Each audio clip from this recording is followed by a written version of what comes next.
हन्ताडम् नमो सिद्धाडम् नमो आयरियाडम् नमो उवज्झायाडम् नमो लोये सव्यसाहुडम्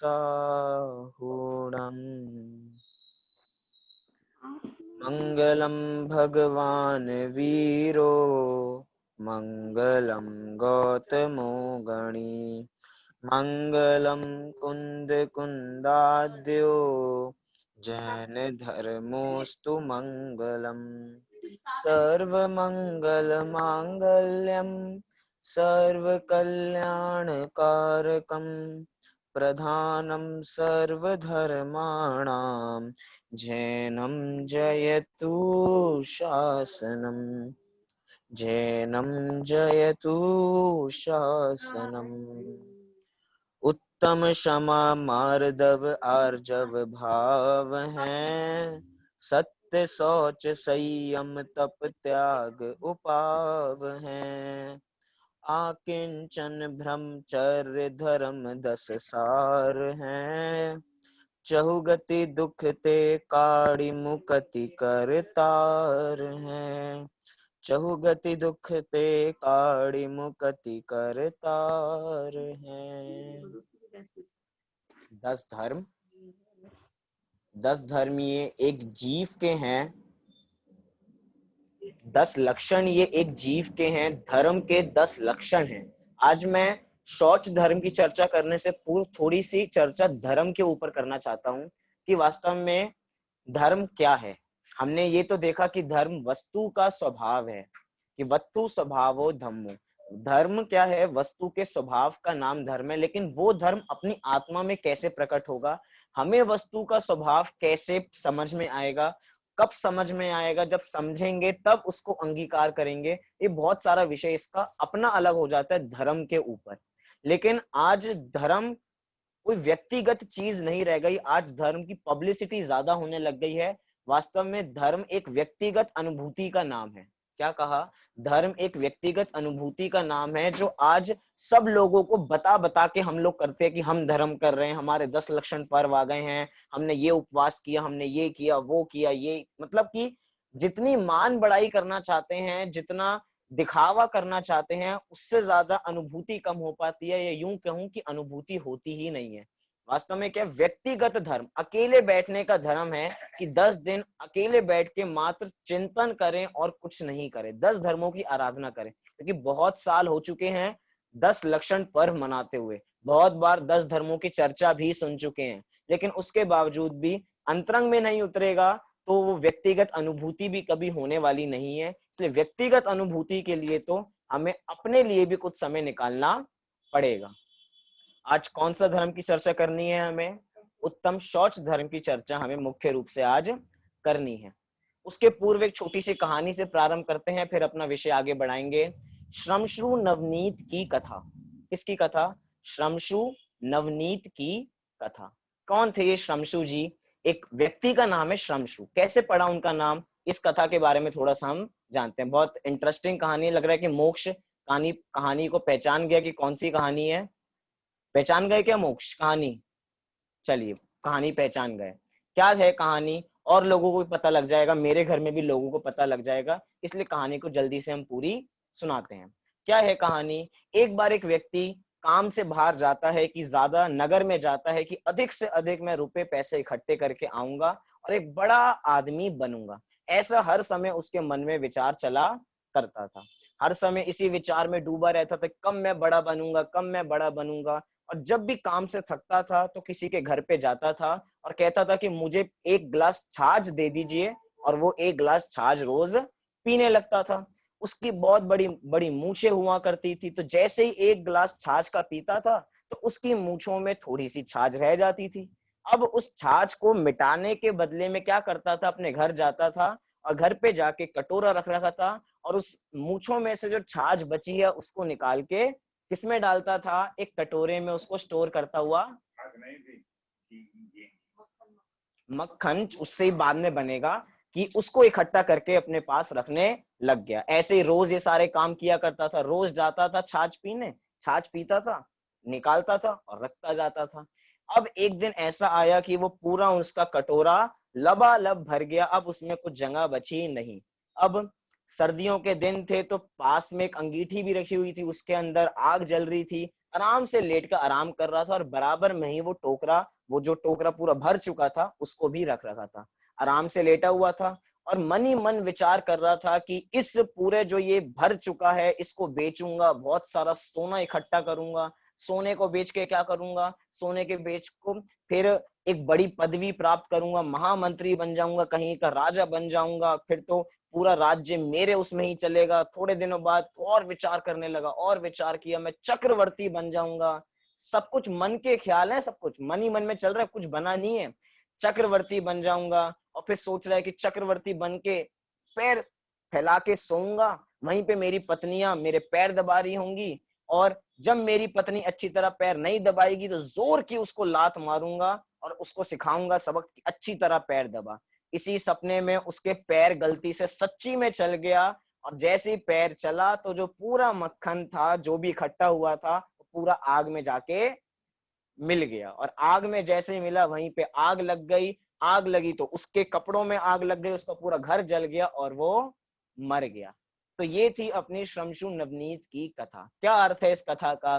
कि व्यक्ति के पास जरूरी नहीं है कि कितनी उसके पास वस्तुएं हैं, मन ही मन में इतना परिग्रह इकट्ठा कर रखा है, इतना परिग्रह इकट्ठा कर रखा है कि उसका वो परिग्रह को भोग भी नहीं पाया, और उसे पता लग गया कि वास्तव में इतना सब कुछ इकट्ठा करने का क्या मतलब, कुछ नहीं है। इसलिए लोभ को कम करना चाहिए, क्योंकि जो उत्तम शौच है, ये शौच लोभ कषाय के अभाव में प्रकट होता है। शौच क्या होता है? वास्तव में तो पवित्रता का नाम, या यूं कहूं कि संतोष वृत्ति का नाम शौच धर्म है।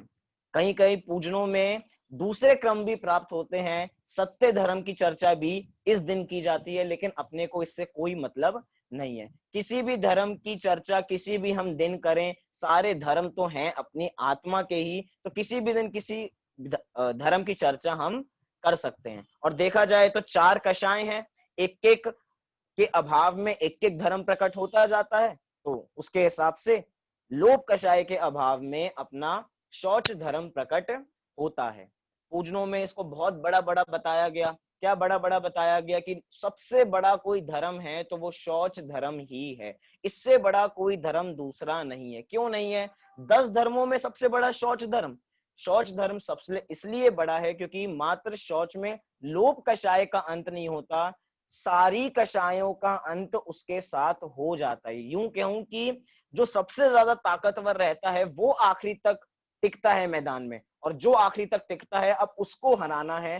तो जो मैदान में सबसे आखिरी बचा है वो बची है अपनी लोभ कषाय। क्योंकि गुणस्थान की अपेक्षा हम देखें कि एक एक कषाय तो जाती रह रही है, अनंतानुबंधी चली गई, अप्रत्याख्यान चली गई, प्रत्याख्यान चली गई, लेकिन अब जो संजुलन संबंधी बची हुई है, क्रोध मान माया लोभ, 9वें गुणस्थान के भी 5 भेद हो जाते हैं। उन 5 भेदों में से तीसरे भेद में क्रोध चला गया, चौथे भेद में मान चला गया, पांचवें में माया चली गई, लेकिन अब बचा क्या? अब बचा लोभ। और वो लोभ कैसा है? सूक्ष्म लोभ बचा है, क्योंकि 10वें गुणस्थान का नाम है सूक्ष्म सांपराय। क्या नाम है? सूक्ष्म सांपराय नाम का ये 10वां गुणस्थान, सांपराय अर्थात कषाय, और उस कषाय शब्द के आगे लगा सूक्ष्म, मतलब बिल्कुल कम कषाय। और कम कषाय कौन सी है? वो कम कषाय है अपनी, कौन सी? अपनी लोभ कषाय। अब जैसे ये जाएगी तो शौच धर्म प्रकट हो जाएगा। मतलब देखा जाए तो परिपूर्ण रूप से तो शौच धर्म 11वें 12वें गुणस्थान वर्ती जीवों को होता है, क्योंकि उससे पहले तो अभी भी लोभ कषाय विद्यमान है। और 11वें गुणस्थान वर्ती जीवों की क्या बात करें, वे तो 11वें पे जाते तो हैं, लेकिन निश्चित रूप से उनका पतन निश्चित ही है। इसलिए 12वें वाले जो पूर्ण वीतरागी हो चुके हैं वो इस धर्म के धारक मुख्य रूप से होते हैं। लेकिन जैसे जैसे कषायों का अभाव होता जाता है, जितने जितने अंश में कषाय जाती हैं, उतने उतने रूप में ये धर्म शौच धर्म प्रकट होता चला जाता है। अब हमें यहाँ पे शौच धर्म की मुख्यतः बात करनी है, तो मैं चाहूंगा कि हम आज सीधा शुरुआत में ही छंद से चर्चा प्रारंभ करेंगे, और फिर आगे इसका विस्तार हम आगे देखते जाएंगे। आप सब लोग 10 लक्षण की पूजन निकाल लीजिए। 10 लक्षण की पूजन में हमें आज उत्तम शौच धर्म के ऊपर चर्चा करनी है। वो वाला छंद निकाल लीजिए, पढ़ते हैं इसको। धरि हृदय संतोष, करहु तपस्या ध्येय सो, शौच सदा निर्दोष, धर्म बड़ो संसार में। क्या कह रहे हैं? धरि हृदय संतोष, करहु तपस्या देह सो। कि क्या करना है हृदय में, हमें अपने धारण क्या करना है? संतोष को धारण करना है। संतोष माने क्या? कि जितना अपने पास है उसमें ही संतुष्ट होने का प्रयास करना है। प्रयास नहीं करना, वास्तव में जो है ना उसी में हम सुखी रहें।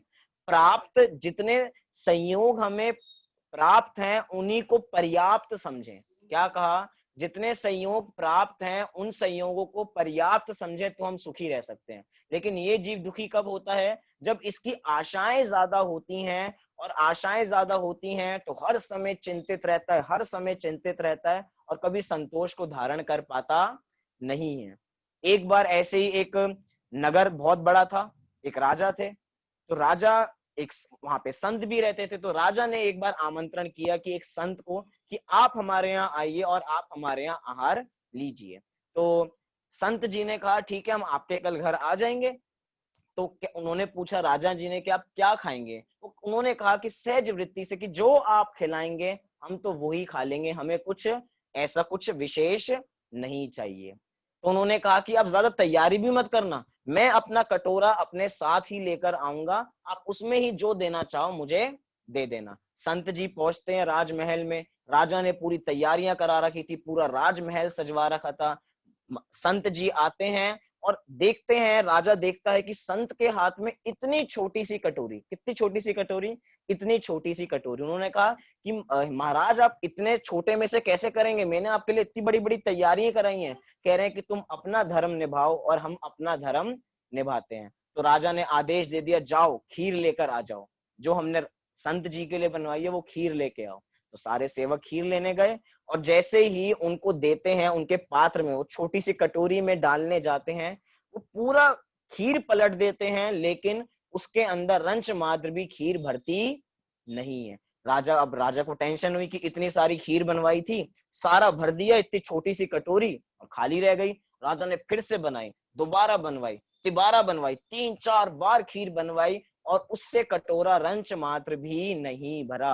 अब उनको लगा कि इतनी छोटी सी कटोरी और भर के नहीं दे रही, ऐसे तो मेरे राजमहल का जितना अन्न है सब खत्म हो जाएगा, मैं क्या खिलाऊंगा, मेरी बेइज्जती हो जाएगी। तो उन्होंने सीधा पूछ लिया कि महाराज संत जी ऐसा क्यों हो रहा है? तो उन्होंने कहा, ये सुनने वाला जवाब है। संत जी ने कहा, जो मेरे पास कटोरा है ना, ये कटोरा मनुष्य की खोपड़ी है, ये मनुष्य की मन रूपी खोपड़ी है, कि इसके अंदर जितना माल भरोगे, जितना माल भरोगे, ये कभी भरने वाला नहीं है। अब जब कभी भरने ही नहीं वाला है तो हमेशा खाली दिखेगा, हमेशा खाली दिखेगा। इसीलिए इस व्यक्ति को संतोष रखना चाहिए। नहीं तो आशाएं तो इतनी हैं इस जीव की, कि कौन सा वो अपना ग्रंथ है, गुणभद्र आचार्य ने लिख दिया आत्मानुशासन ग्रंथ में।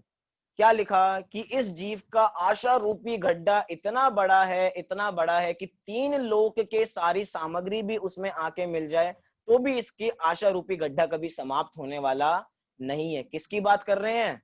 समस्त जीवों की बात नहीं कर रहे हैं, ये एक जीव की बात कर रहे हैं, एक जीव की। मतलब एक जीव की इतनी सारी आशाएं हैं, मतलब एक आशा खत्म होते नहीं कि दूसरी आशा तुरंत एकदम उत्पन्न होने लग जाती है, पनपने लग जाती है। जैसे पानी हो ना, पानी, बहुत सारा पानी हो, पानी में एक कंकड़ डालें, अब वो एक डाला हमने, एक कंकड़ है, लेकिन उसमें पानी की लहर कितनी उठती है?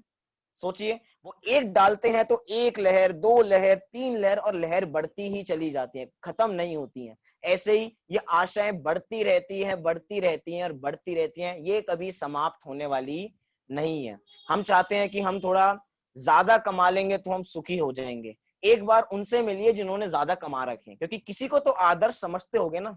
जिसको आदर्श समझते हो उसके पास चले जाओ, जिसको फॉलो करते हो उसके पास चले जाओ, और उससे पूछो क्या आप सुखी हो?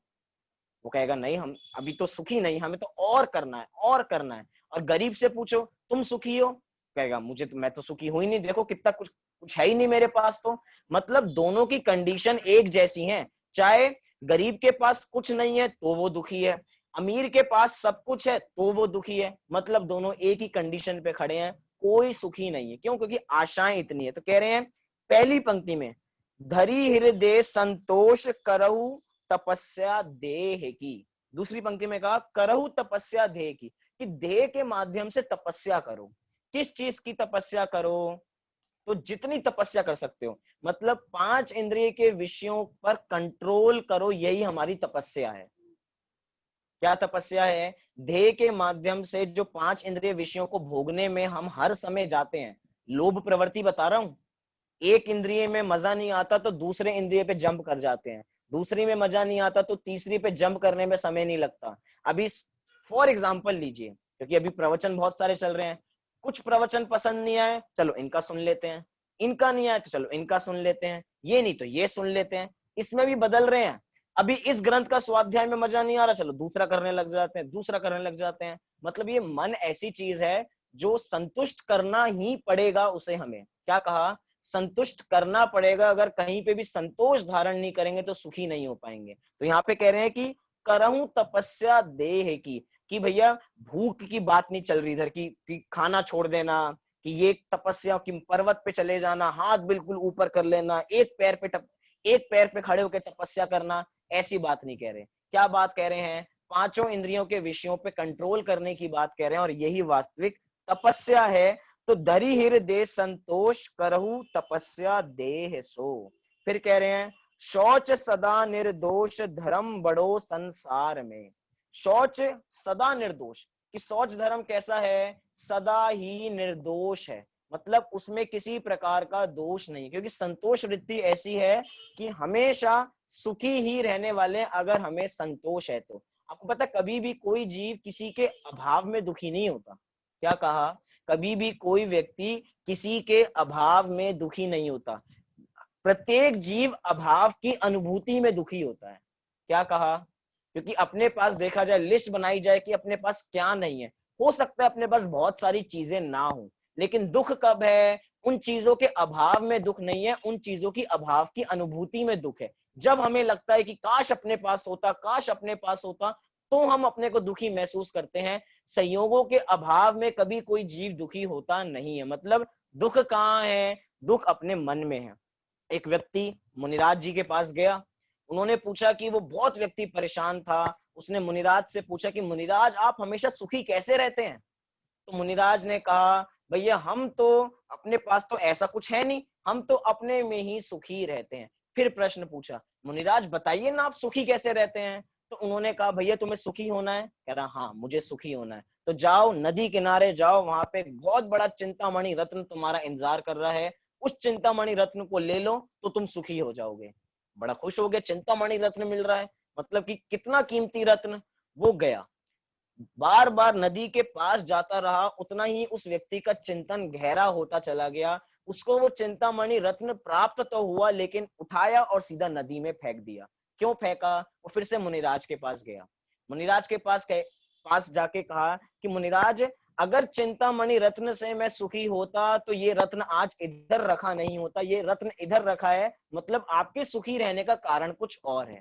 तो मुनिराज ने कहा कि भैया मेरे सुखी होने का कारण तो संतोष वृत्ति है, मैं अपने में संतुष्ट रहता हूँ। हम कहते हैं ना कि जिसके पास ज्यादा सामग्री है वो सच्ची वास्तव में सुखी होगा। मुनिराजों की कल्पना करके देखिए, मुनिराजों के पास क्या है? ज्ञान ध्यान तपो रखता। क्या कहा मुनिराजों का लक्षण रथकंड शाफकाचार्य में? ज्ञान ध्यान तपो रखता, कि मुनिराज ज्ञान ध्यान और तप में ही लीन रहते हैं और कुछ नहीं करते हैं। ज्ञान का साधन हम अधिक से अधिक समझ लें तो उनके पास शास्त्र होते हैं, और ऐसा तो है नहीं कि पूरे शास्त्र की अलमारियां उनके साथ चलती होंगी। वो छोटी छोटी जो जो उनको इंपॉर्टेंट लगती हैं, कि जिनका उन्होंने निरंतर पाठ करना है, वे उसको अपने पास रखते हैं। और पिछी और कमंडल, इसके अलावा संयम का साधन पिछी और निहार विहार आदि के लिए कमंडलू उनके साथ चलता है। और बताइए उनके पास क्या है? कुछ नहीं होते हुए भी वे सबसे ज्यादा सुखी। हम इतनी सारी सामग्री होने के बावजूद भी दुखी। अब बताइए कारण क्या? सोचिए, इतना कुछ होने के बाद भी दुखी, वो कुछ नहीं होने के बाद भी पूर्ण सुखी रहते हैं। तो किस कारण सुखी रहते हैं? संतोष वृत्ति के कारण ही वे सुखी रहते हैं। तो संतोष बहुत बड़ी चीज है। तो कह रहे हैं संतोष सदा निर्दोष धर्म बड़ो संसार में। सबसे बड़ा धर्म क्या है? संतोष वृत्ति है। शौच धर्म ही सबसे बड़ा धर्म है। फिर आगे देखते हैं क्या कह रहे हैं। उत्तम शौच सर्व जग जाना, लोभ पाप का बाप बखाना, आशा पास महा दुख दानी, सुख पावे संतोषी प्राणी। इन दो पंक्तियों का विचार करते हैं। कहा कि उत्तम शौच सर्व जग जाना, सभी जगत के जन इस उत्तम शौच को जानते हैं। या यूं कहें कि अभी शौच धर्म की चर्चा कर रहे हैं तो सभी लोग इस शौच धर्म के बारे में जानेंगे। सभी जानते हैं क्या? सोच के देखिए, लिखा है उत्तम शौच सर्व जग जाना, कि सच्ची में सारे जगत के प्राणी जानते हैं कि संतोष वृत्ति ही एक सच्ची वृत्ति है। जानते तो हैं लेकिन कभी उसको अप्लाई नहीं करते, क्योंकि सारी अच्छी अच्छी बातें तो जानते हैं लेकिन अच्छी अच्छी बातें स्टोर करने के लिए अपने दिमाग में जगह तो है ही नहीं। अपने दिमाग में तो सारी बुरी चीजों को स्टोर करने की ही जगह भर रखी है। ऐसा होता है जैसे कि जैसी कोई अच्छी चीज आती है, माइंड को एक सिग्नल जाता है, अरे ये तो अच्छी चीज है, इसको मन में स्टोर नहीं करना, एक कान से सुनो एक दूसरे कान से निकाल दो। ऐसी वृत्ति होती है। यहाँ पे उत्तम शौच सर्व जग जाना, लोभ पाप का बाप बखाना। क्या कहा? हम पढ़ते हैं ना, जब 5 पापों का पाठ पढ़ते हैं तो उसमें बार बार कहा जाता है कि पाप का जो बाप है वो कौन है? लोभ है। मतलब कि father of since, father of पाप कौन है? लोभ ही है। मतलब हिंसा, झूठ, चोरी, कुशील, परिग्रह, ये 5 पाप जीव किसके वश होके करता है? लोभ के वश होके करता है। इस लोभ कषाय की मुख्यता तो देवों में होती है, लेकिन हम अभी मनुष्यों की बात कर रहे हैं। तो कह रहे हैं लोभ पाप का बाप बखाना। हिंसा बोलेगा तो लोभ के वश, क्योंकि कुछ ना कुछ कहीं ना कहीं उसको दिख रहा है कि मेरी कुछ ना कुछ अच्छा हो जाएगा, मेरे से दूसरे की संपत्ति हड़प लूंगा। कहीं ना कहीं लोभ वृत्ति हमेशा चलती ही रहती है। 5 पाप पे घटाना, झूठ में, चोरी में, कुशील में, परिग्रह में, हर में लोभ प्रवृत्ति होती है। अगर थोड़ा प्रत्यक्ष उदाहरण बताऊं लोभ के संदर्भ में, तो इस व्यक्ति का लोभ इस प्रकार का है कि ये जो उसका वास्तविक चरित्र होता है ना, ये भूल जाता है। कि मतलब कि अपना मुखौटा पहन के लोभ प्रवृत्ति दिखाने के लिए तैयार हो जाता है। जैसे हम किसी दुकानदार के कुछ सामान खरीदने जाएं, कपड़ों की दुकान पे गए, हमारे घर में शादी थी तो बहुत सारे हमें कपड़े खरीदने हैं, तो हम किसी दुकानदार के गए। अब दुकानदार आपसे जितनी बातें करेगा वो सब ढोंग की बातें करेगा। क्यों? क्योंकि उसे तो अपनी मार्केटिंग करनी है। वो आपसे पूछेगा भैया आपके घर में सब बढ़िया, आपके बाल बच्चे राजी, सब मतलब कि सब कुशल मंगल चल रहा है? आप कहेंगे हाँ कुशल मंगल चल रहा है। अरे कोल्ड ड्रिंक मंगाओ, अरे चाय मंगाओ, चाय पियोगे, कॉफी पियोगे। मतलब जितना व्यवहार होगा वो सब किसके वश हो रहा है? लोभ के वश हो रहा है। उस दुकानदार ने आपको सारा आइटम दिखा दिया, सारी चीजें आपके सामने खोल के रख दी। अब क्या हुआ? अब रेट की बात आई कि भैया आपके कपड़े तो हमें बहुत महंगे लग रहे हैं, हम कहीं और से ले लेते हैं। उसने कहा भैया, अब लोभ के वश झूठ बोलना चालू कर देता है। भैया पूरी मार्केट में आप घूमिए आओ, इससे सस्ता आपको मिल जाए तो मैं अपनी दुकान बंद कर दूंगा। जिसकी बड़ी बड़ी मूछें होंगी वो कहेगा मैं अपनी मूछें मुंडवा दूंगा अगर आपको हमारी दुकान से सस्ता सामान मिल जाए तो। अब इस व्यक्ति के मन में थोड़ा डाउट सा हो जाता है, इतना गारंटी से कह रहे हैं, हो सकता है कभी कभार तो इस प्रकार का झूठ बोल देता है। भैया अपने घर अपनी खरीदी इतनी नहीं पड़ती है, हम तो भैया जिस भाव में आया है उसी भाव में दे रहे हैं। बल्कि उसको उसके मन में पता है कि हमें कितना मुनाफा है इसमें, उसके बावजूद भी झूठ बोलने के लिए तैयार हो जाता है, एक लोभ के वश। अब जैसे जैसे, क्योंकि उस व्यक्ति को तो थोड़ा सस्ता सामान चाहिए था, इतने पैसे नहीं थे, वो सीढ़ियों से दुकानदार वो दुकान से बाहर जा रहा है और इस व्यक्ति के दिल में धक धक धक धक, अगर ये ग्राहक चला गया तो एक मोटी पार्टी चली जाएगी, हमारे सारे पैसे चले जाएंगे। लोभ के वश, चलो चलो आ जाओ आ जाओ, कुछ नहीं होता, हम तुम्हें सस्ते में दे देंगे, सस्ते में दे देंगे। मतलब कि अपनी बातों पे ये नहीं टिकता, एक लोभ के वश। लोभ बाप का बाप बखाना। किसी भी प्रकार हम हिंसा, झूठ, चोरी, कुशील, परिग्रह, हर प्रकार का पाप निकाल सकते हैं। लोभ पाप का बाप बखाना। और जितनी अभी हमने शुरुआत में चर्चा की, ये जो लोभ है ये मात्र लोभ नहीं है, लोभांत कषाय है, अंत में जाती है और सभी कषायों को एक साथ लेके जाती है। इसीलिए भी कहा कि लोभ पाप का बाप बखाना। फिर क्या कह रहे हैं? आशा पास महादुखदानी सुख पावे संतोषी प्राणी। आशा पास महादुखदानी की आशा क्या है? ये आशा रूपी गड्ढे के बारे में तो हमने बात की कि आशा रूपी इतना बड़ा गड्ढा है कि 3 लोग की सामग्री समा जाए तब भी वो इतनी छोटी सी कुछ भर ही नहीं पाएगी, इतनी इसकी जीव की इच्छाएं हैं। गांधी जी ने अपनी ऑटोबायोग्राफी में एक लिखा कि इस पूरी दुनिया में, क्या उन्होंने लिखा? इस पूरी दुनिया में इतने संसाधन तो हैं कि सभी की जरूरतों को पूरी किया जा सके, लेकिन इस दुनिया में इतने संसाधन नहीं है कि लोगों की इच्छाओं को पूरे किया जा सके। क्या कहा? इतने संसाधन तो हैं कि सबकी पूर्ति कर दें, कि जो जिसको चाहिए उसकी पूर्ति कर देंगे, लेकिन इतने संसाधन नहीं है कि सबकी इच्छाओं को पूरी किया जा सके। प्रसिद्ध अपने एक कवि हैं, कौन है? दौलत राम जी। दौलत राम जी का आपने नाम सुना होगा।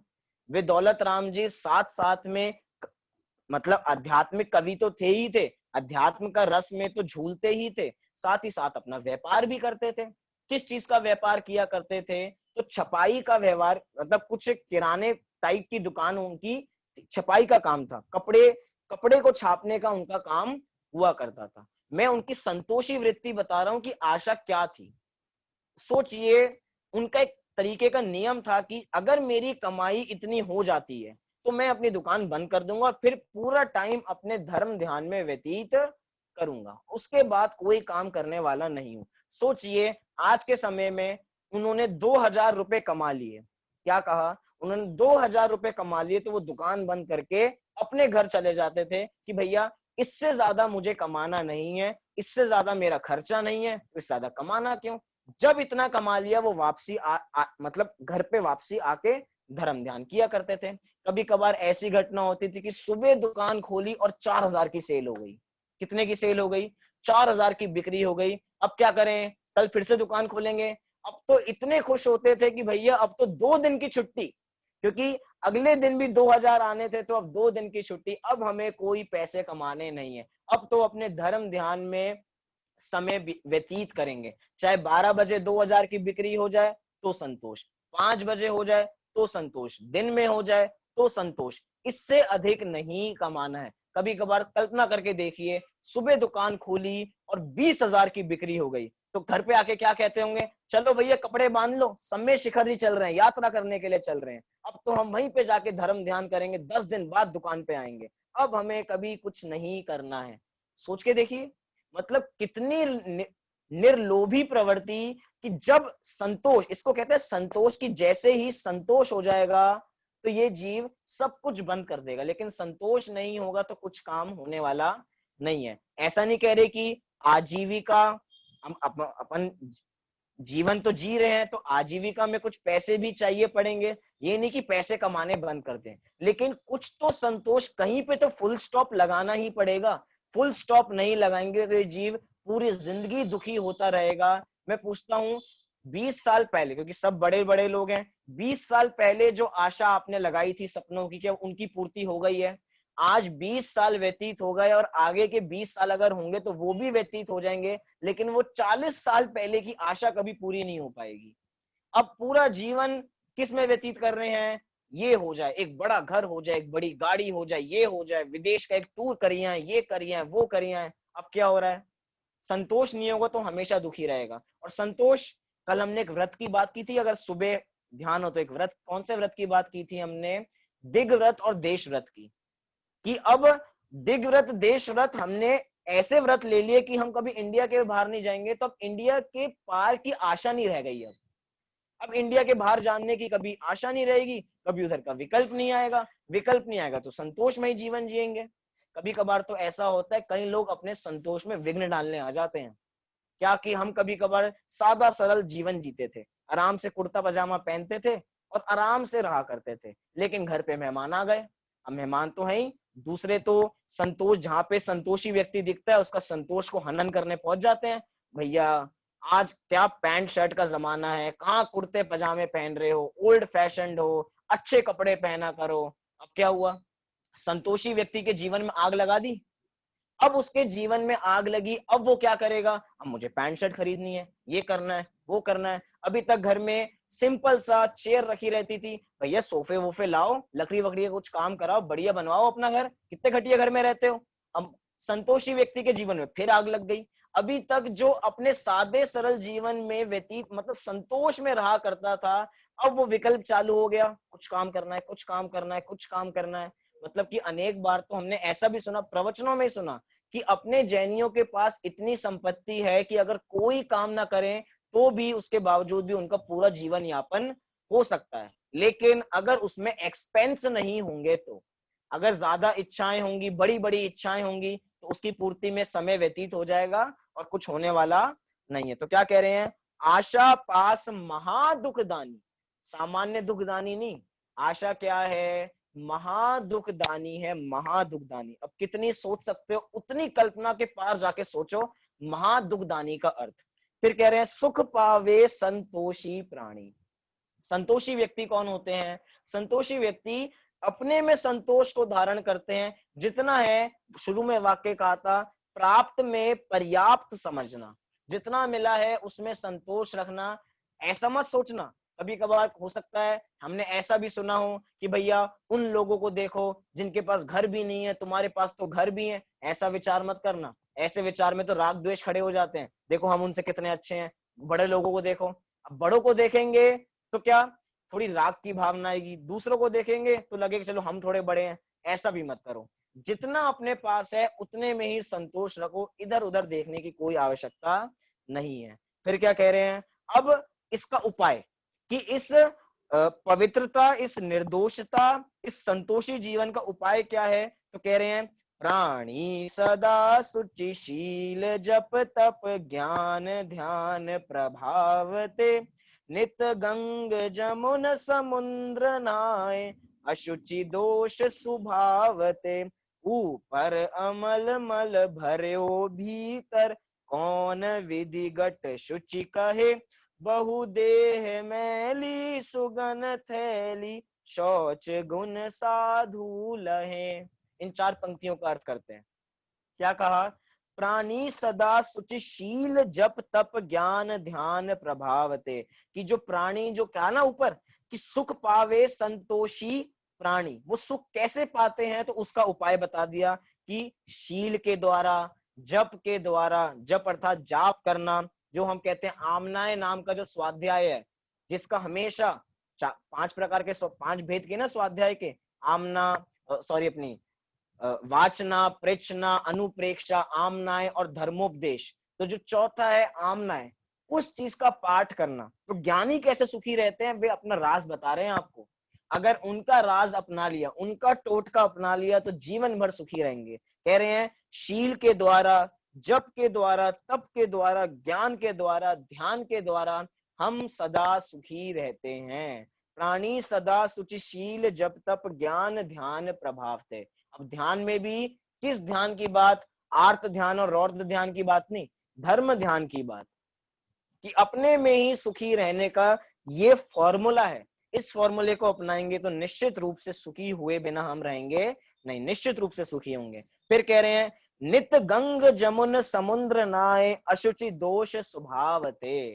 क्या करें भैया, क्योंकि शुचिता की बात कर रहे हैं तो पवित्रता की बात आएगी, पवित्रता की बात आएगी तो शरीर की बात आएगी, क्योंकि शरीर अपना पवित्र होना चाहिए। तो क्या करें, चलो गंगा में स्नान करने चलते हैं। क्या करेंगे गंगा में स्नान करके, गंगा में स्नान करके अपनी मलिनता से पवित्र गंगा को अपवित्र करने चलते हैं। यही काम करना है ना, जितने भी पाप हैं सब पाप धुल जाते हैं। कहाँ स्नान करने से, गंगा नदी में स्नान करने से धुल जाते हैं।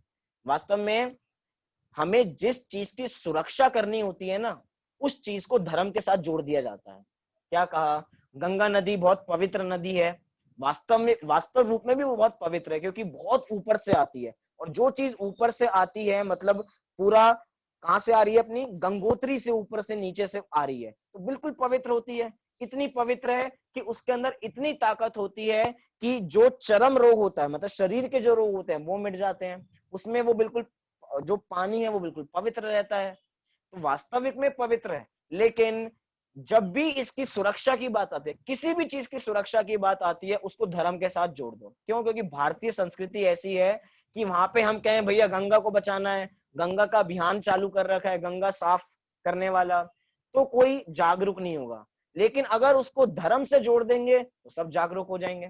तो गंगा को गंगा माँ कह दिया, गंगा का स्नान करना चाहिए, सब कुछ करना चाहिए। अगर गंगा में स्नान करने से सब जीव पवित्र हो जाते हैं, उनको शौच धर्म प्रकट हो जाता है, तो गंगा में कितनी सारी मछलियां हैं, गंगा में कितने सारे जो अंदर रहने वाले जानवर हैं, कितने सारे घड़ियाल हैं, उनको तो उत्तम शौच हो गया होगा, उनका तो निश्चित रूप से उनको मोक्ष हो गया होगा। सोचिए थोड़ा, उनको हो गया होगा क्या? ठीक है, पंच इंद्रिय होते हैं तो पंच इंद्रिय संगी होते हैं, तो भी उनको धर्म प्रकट हो सकता है, लेकिन जितने जीव है क्या उसमें हो गया होगा? नहीं। लेकिन हम तो विशेष रूप से गंगा में स्नान करेंगे तो हम पवित्र हो जाएंगे। ऐसी हर चीज पे लगाना, मतलब कि अगर हमें गाय की रक्षा करनी है, क्योंकि गाय बड़ा, जो गाय पशु है बहुत उपयोगी है, उसका दूध काम आता है, उसके जो गोबर होता है उससे उसका भी काम होता है, गौमूत्र से भी काम होता है, मतलब हर तरीके से गाय बिल्कुल पवित्र मानी गई। लेकिन अब उसकी हत्या हो रही थी, क्या करें? गौ को मां बना दो। क्या करो? गऊ की पूंछ में 33 करोड़ देवी देवता की स्थापना कर दो, तो अब लोग इसको बचाना प्रारंभ कर देंगे। अब मैं पूछ रहा हूं उन बकरों का क्या होगा फिर? सोच के देखो, मतलब उसको धर्म से जोड़ दो, उन्होंने उल्टे रूप में धर्म से जोड़ रखा, तो उसकी हिंसा हो रही है। ये अपने तुलसी होता है ना, तुलसी जी की पूजा होती है। अब ये क्या है भैया, बड़ा क्योंकि औषधि है, बहुत परम पवित्र है, तो घर में औषधि उस तुलसी का एक पेड़ लगा लेते हैं, पौधा लगा लेते हैं, उसकी पूजा करना प्रारंभ कर लो।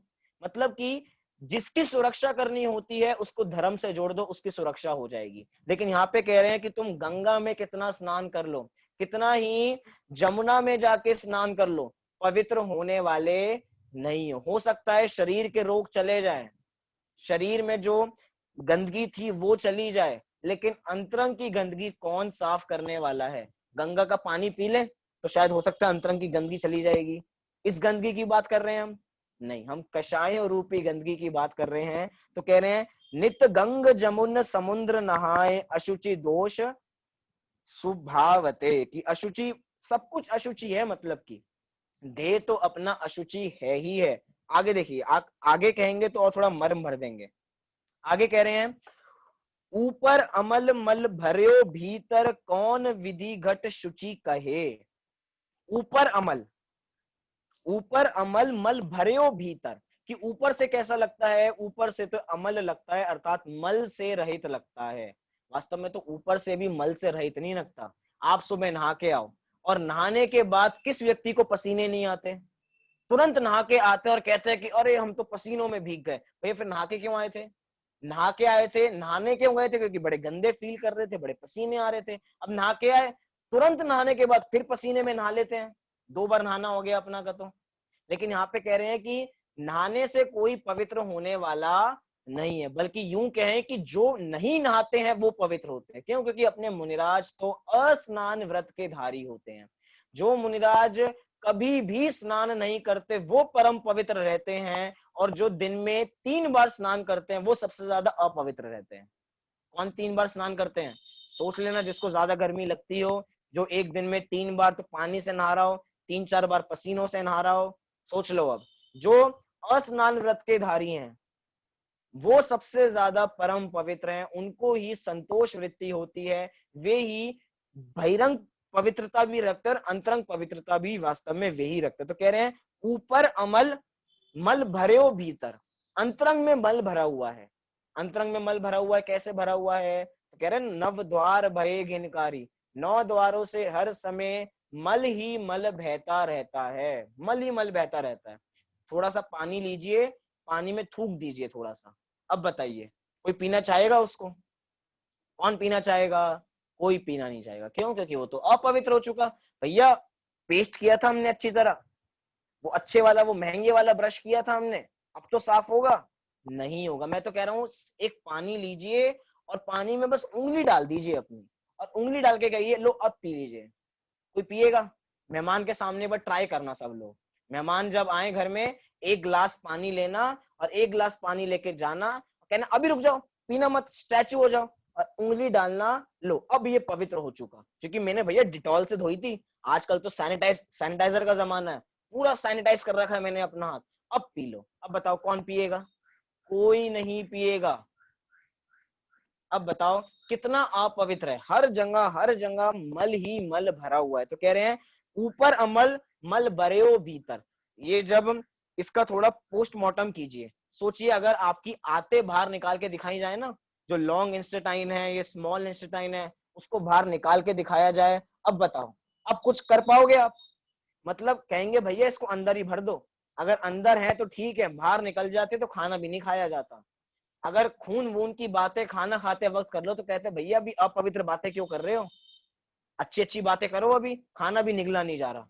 क्यों? क्योंकि सोचो जो बातें सुनने में अपवित्र है उसके घर में तो हम रहते हैं, उसी घर, वही तो हमारा घर है, और उसी को हम परम पवित्र मानते हैं। उदाहरण दिया ध्यानत राय जी, उदाहरण सहित बात कर रहे हैं। कह रहे हैं कौन विधि घट शुचि कहे। सोचिए एक घट लीजिए, घड़ा लीजिए, और एक घड़े में क्या भरना है? आपको मल भरना है, गंदी से गंदी चीजें भरनी है, लैट्रिन भर दो उसके अंदर, पूरी लबालब कर दो। अब क्या करो? उसको एक अच्छे से कपड़े में रैप कर लो, उसको एक थोड़ा सा पैकिंग पेपर पहना दो, फिर उसको अच्छी तरह उसको शैम्पू कराओ, उसको सैनिटाइजर कराओ, उसको डिटॉल से नहलाओ। अब बताओ कितना घड़ा पवित्र हो गया?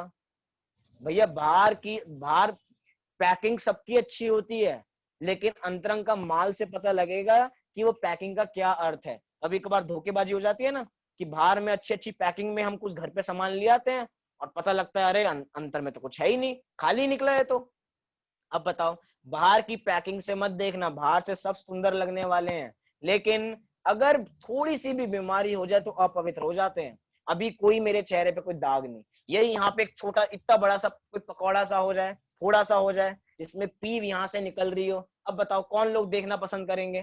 कहेंगे भैया कैमरा बंद कर लो फिर बोलना। सुन लेंगे लेकिन देख नहीं सकते। क्यों? क्योंकि अभी जो चीज ठीक है तो ठीक, लेकिन अंतरंग की चीज बाहर आ जाएंगी तो अपवित्र, मतलब अपवित्र अपवित्र हर चीज अपवित्र हो जाएगी। लेकिन इस चीज की क्वालिटी है, क्या क्वालिटी है? कि शरीर में अलग अलग चीज बात की जाती है, कि जब शरीर से द्वेष कराना है, मतलब जब जब आपको शरीर से वैराग्य दिलाना होगा, तब तब शरीर से आपको द्वेष कराया जाएगा। क्या? कि शरीर बहुत गंदा है, इसको छोड़ देना चाहिए, इसमें नहीं लगना चाहिए, मतलब इसकी बहुत बेइज्जती की जाएगी अपने शरीर की। लेकिन जब इस शरीर का महत्व बताना होगा तो क्या कहेंगे? भैया जो तुम तप करते हो ना, तप, उस तप में ये शरीर ही सहायक है, भैया इसको भी, शरीर को भी बना के रखो, इसको भी पुष्ट करते रहो थोड़ा सा। अगर इसको पुष्ट नहीं करोगे तो शिथिल पड़ जाएगा, शिथिल पड़ जाएगा तो आत्म साधना नहीं कर पाओगे। और जब भगवान आत्मा की बात करते हैं, जैसी भगवान आत्मा की बात करते हैं तो ये अशुचि देही देह देवालय बन जाता है। क्या बन जाता है? देह देवालय बन जाता है, मतलब कि देवालय की संज्ञा। जैसे कि जो गरीब व्यक्ति होता है वो कहाँ रहता है? वो झोपड़पट्टी में रहता है। अमीर आदमी कहाँ रहता है? अपने बंगलों में रहता है। सेठ जी कहाँ रहते हैं? अपनी कोठी में रहते हैं। ऐसे ये भगवान आत्मा कहाँ रहता है? ये भगवान आत्मा देह देवालय में विराजमान रहता है। देह को भी देवालय की संज्ञा दे दी, मंदिर की संज्ञा दे दी। अब बताओ जब, मतलब परिपेक्ष क्या होगा? जब द्वेष कराना होगा तो किस अपेक्षा से बात कर रहे होंगे, किस परिपेक्ष में बात कर रहे होंगे?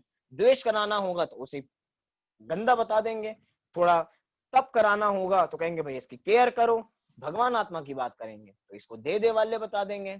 मतलब कि अपेक्षाएं हैं, कब किस अपेक्षा कैसे कहा जाता है। कह रहे हैं ऊपर अमल मल भर्यो भीतर कौन विधिगत शुचि कहे, बहु देह मैली सुगन थैली शौच गुण साधु लहे। क्या कह रहे हैं?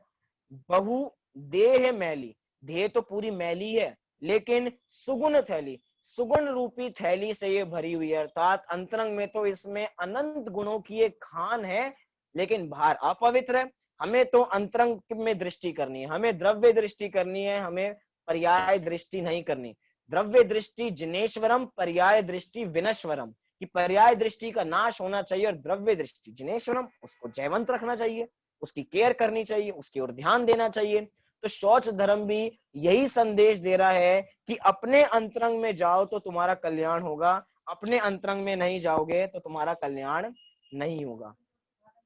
बर्तन का उदाहरण, हाँ जी, मतलब जैसे बर्तन है, अपना बर्तन जो भी कोई साफ करता है बर्तन, अगर बर्तन बाहर बाहर से साफ किया है तो कोई गारंटी नहीं है कि अंतरंग से साफ होगा ही होगा। लेकिन अगर अंतरंग से साफ हो गया है तो बाहर से परम पवित्र हो जाता है। वही नग्न दिगंबर वीतरागी मुनिराज जो अंतरंग से पवित्र हैं, उनके देह को भी उनकी बड़ी महिमा की जाती है, और अपने अंतरंग के गुण प्रकट नहीं है तो इस देह की कोई महिमा नहीं की जाती। मतलब किसकी महिमा है? महिमा तो अंतरंग के गुणों की है, तो हम अंतरंग के गुणों की महिमा करें। अंत में मैं 2-3 बातें करके अपनी बात को पूरी करूंगा, क्योंकि हमने छंद की चर्चा तो यहाँ पे पूरी कर ली। कि एक छोटी सी कहानी सुनाता हूँ। क्या कहानी है? ये कहानी है एक कोयल के बच्चे की। किसकी कहानी है ये? एक कोयल के बच्चे की। एक बार एक कोयल का बच्चा क्या कह रहा है? कोयल का बच्चा अपनी माँ से कह रहा है कि माँ, मुझे अपने पंख बिल्कुल पसंद नहीं है। क्या कहा? माँ, मुझे अपने पंख बिल्कुल पसंद नहीं है। मोर को देखो, मोर के पास कितने अच्छे पंख हैं, मुझे उसके पंख चाहिए। बार बार उसकी माँ समझाती, भैया तुम्हारे पंख है ना, तुम अपने पंख अपने पास ही रखो, इसी में संतोष धारण करो। दूसरी की जगह दृष्टि करोगे तो ठीक नहीं है। लेकिन वो तो बच्चा है, बच्चा तो रोया जाए रोया जाए रोया जाए। उसने कहा कि माँ, आप मुझे मोर का पंख ला के दो। अब माँ को इच्छा तो पूरी करनी थी। माँ गई मोर के पास और बोली कि मेरा बच्चा आपके पंख चाहता है, उसको चाहिए कि आप अपने थोड़े पंख झड़ा दीजिए, तो मैं थोड़ी चोंच में भर के पंख ले जाऊंगी, तो उसके पंख लगा दूंगी, थोड़ा खुश सा हो जाएगा। वो सहज वृत्ति का था। मोर ने कहा चलो ठीक है, मैं अपने पंख झड़ा देता हूँ। तो मोर ने पंख झड़ाए और कोयल की माँ उस अपने बच्चे के लिए वो पंख ले गई। पंख लगा दिए, वो बच्चा इतना खुश हुआ, इतना खुश हुआ कि खुश हो ही रहा था, इतने में रोने की आवाज आ गई। किसके रोने की आवाज आई? अब मोर के बच्चे के रोने की आवाज आई। मोर का बच्चा जोर जोर से रो रहा है, मम्मी मम्मी मम्मी, मुझे क्या चाहिए? मुझे कोयल जैसी सुंदर आवाज चाहिए। कैस क्या चाहिए? मुझे कोयल जैसी सुंदर आवाज चाहिए। अब बताओ, मोर की माँ लाके देगी या नहीं देगी सुंदर आवाज? क्योंकि एक इच्छा होगी तो दूसरे को इच्छा ऑटोमेटिक होने लग जाएगी। इसलिए हम अपने में संतोष धारण करेंगे तो सोचो माहौल भी सब संतोष वृत्ति का बना रहेगा। हम दूसरों में इच्छाएं जगाते हैं तो सामने वाले व्यक्ति हमारे में इच्छाएं जगाते हैं, क्योंकि अपने को पता लग गया ये तो इच्छाओं के पिंड है, इनको तो बड़ी इच्छाएं होती हैं, तो बड़े बड़े सपने देखते हैं, इनको थोड़े एक और दो सपने दिखा दो। मतलब संतोष जीवन में विघ्न डालने वाला काम ऐसे लोग करते हैं। और थोड़ा क्यों, एक कहानी और याद आ रही है, उसको पूरी करके अपनी बात को पूरी करेंगे। एक शुरू में अभी बात की थी, आशा कितनी बड़ी होती है। मन तो था कि उधर ही उदाहरण दे दूं, लेकिन कुछ उदाहरण मैंने बाद में बचाए थे, थोड़ा बाद में भी इसकी चर्चा करेंगे। एक बार एक खेत, बहुत बड़ा खेत, खेत की किसान उसकी रक्षा किया करता था, लेकिन उसको बहुत सारे काम हुआ करते थे। तो किसान ने एक नौकर रखा और कहा कि भैया तुम इस खेत की रक्षा किया करो, कि जब भी मैं यहाँ ना आऊं पूरी खेत की तुम रक्षा किया करो। ठीक है, नौकर का काम तो उसकी मालिक का फर्ज निभाना है। उसने कहा ठीक है, मैं मालिक आपके खेत की रक्षा किया करूंगा। इतने में ही वहां पे एक गाय प्रवेश होती है, और गाय प्रवेश होती है तो सारा जितना भी चीजें उसको खाना प्रारंभ कर देती है, जितनी भी फसल उगी उसको खाना प्रारंभ कर देती है। एकदम नौकर देखकर कहता है कि गाय को पकड़ने भागता है, तो एकदम गाय कहती है थम जाओ उधर ही, पहले मेरा परिचय प्राप्त करो। पता है मैं कौन हूं? कहते तुम गाय हो? नहीं, मैं कोई साधारण गाय नहीं हूं। मैं कौन हूं? मैं कामधेनु गाय हूं, मैं स्वर्गों से आई हूं, इसीलिए मुझे ये पूरा खेत चरने दो, उसके बाद मैं यहाँ से चली जाऊंगी। क्यों चरने दें हम तुम्हें खेत? ये हमारे मालिक का खेत है, हम तुम्हें चरने नहीं देंगे। ठीक है, नहीं चरने देंगे।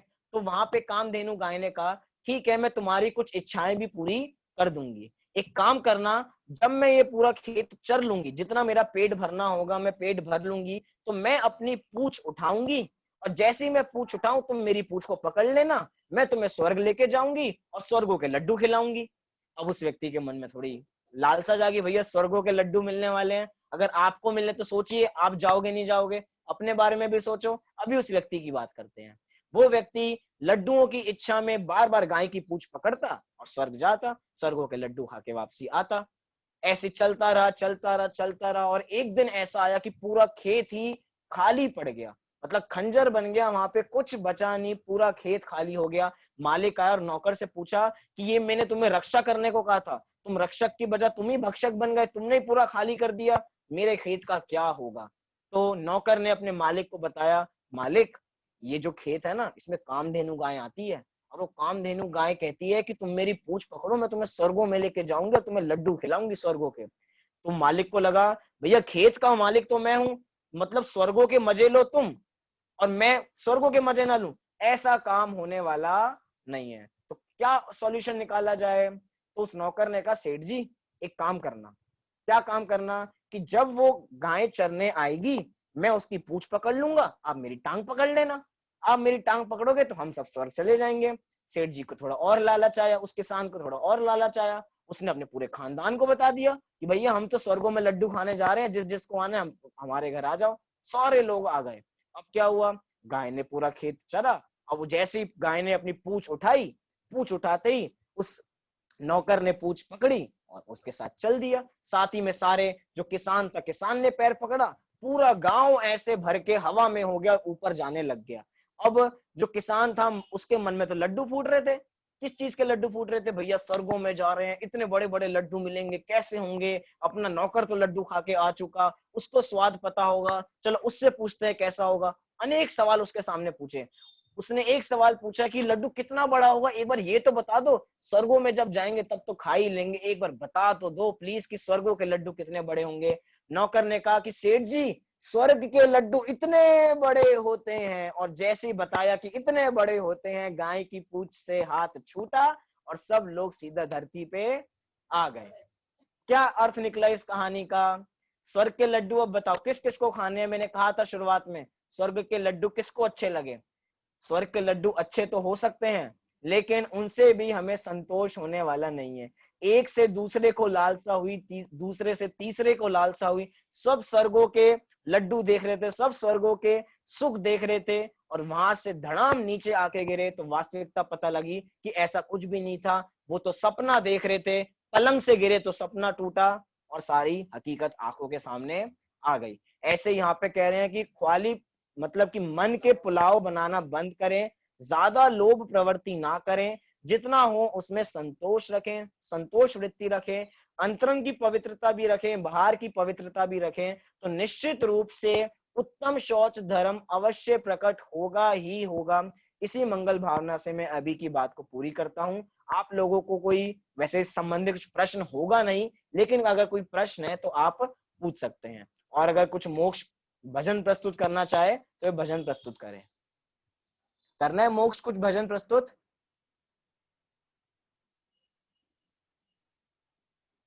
एक सेकेंड। बोलिए।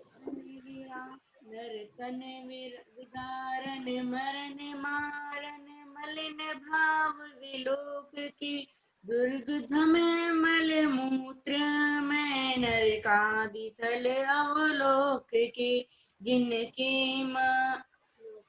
न उपजे जुगुप्सा संभाव महल ससान में वे श्रेयांश कर श्री श्री श्रेयांश विचरे हमारे ध्यान में। श्रेयांश नाथ भगवान की वंदना यहाँ पे बताई गई। म्यूट कर लीजिए। श्रेयांश नाथ भगवान की यहाँ पे वंदना बताई गई, जिसमें बताया कि जो जुगुप्सा कषाय है उसका नाश हमें करना चाहिए। इस प्रकार की बात यहाँ पे की गई। तो हम सब उत्तम शौच धर्म को प्रकट करें। इसी मंगल भावना से अभी की बात को पूरी करते हैं। कल सुबह हम आगे की 16 कारण भावना के ऊपर चर्चा करेंगे और शाम को अगले धर्म के ऊपर चर्चा करेंगे। अभी सभी लोग 9 बार नमोकार मंत्र का पाठ करेंगे।